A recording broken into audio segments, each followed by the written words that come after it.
Hey guys, I'm back with another video, and today we have a special guest, Amelia.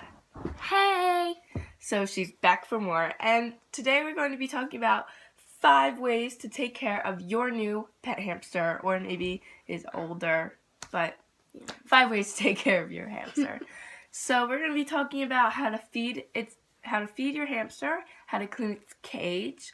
We are also going to be talking about how to let him get used to you, and how to deal with it with other pets, and some other extra bonuses. So, without further ado, let's get on with the video. Okay, so the first thing we are going to talk about is what Amelia feeds to Willow. So this is Willow right here, if you can see her. So, do you want to talk about what you feed to Willow? Yeah, sure. So first I start out by giving her some regular food by Oxbow, and that's the normal pet store food. And Willow seems to enjoy that a lot, and it's for all the hamsters and gerbils. So then I decided to give her some seeds, a variety of different seeds and stuff, made by Vitacraft, and it has many vitamins and nutrients for your hamster or gerbil.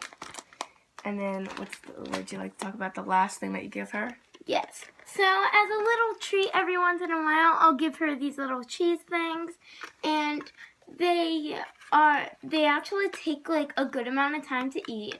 So that's always good if you're going away, and Willow seems to love them a lot. So they're for hamsters, gerbils, mice, and rats. So a lot of animals can eat those.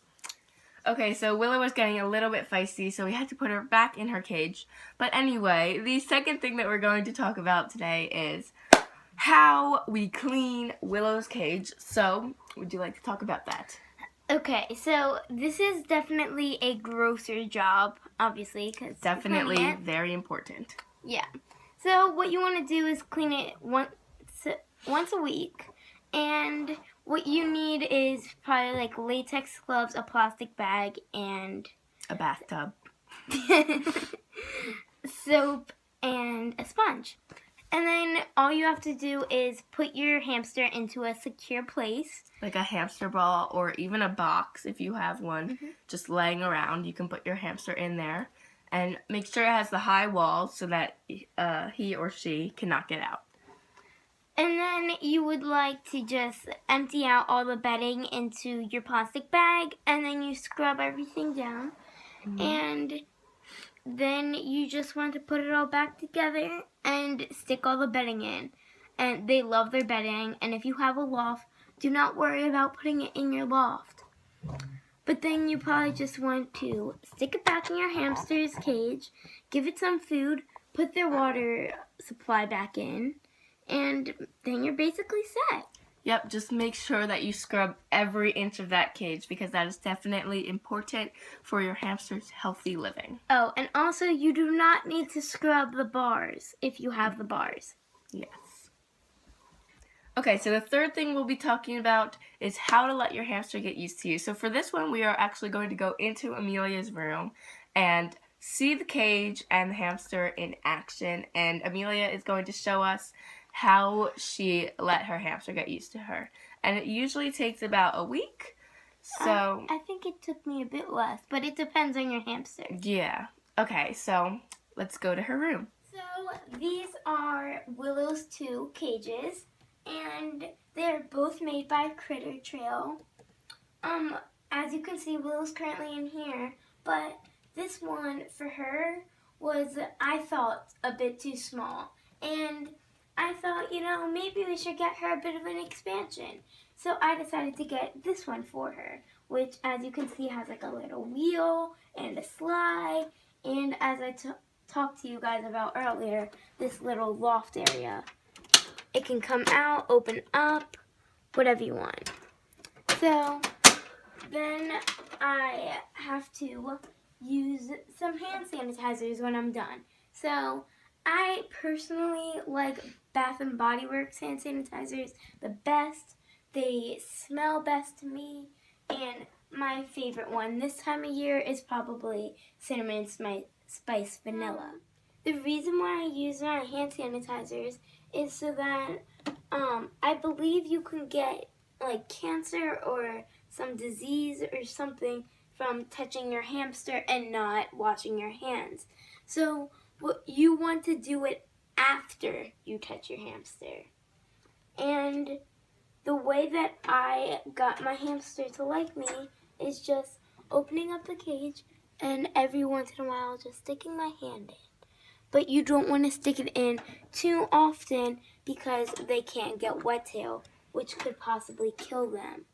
And there is unfortunately no cure yet. Okay, so the fourth thing we'll be talking about is how to deal with your hamster and other pets. So our other pet is Bella, and you have met her before. She is a dog. If you can see her head. Yeah, she's a dog. And so Bella really does like Willow. So she definitely is very interested. She loves watching her play. So we usually let Bella stay around her with supervision.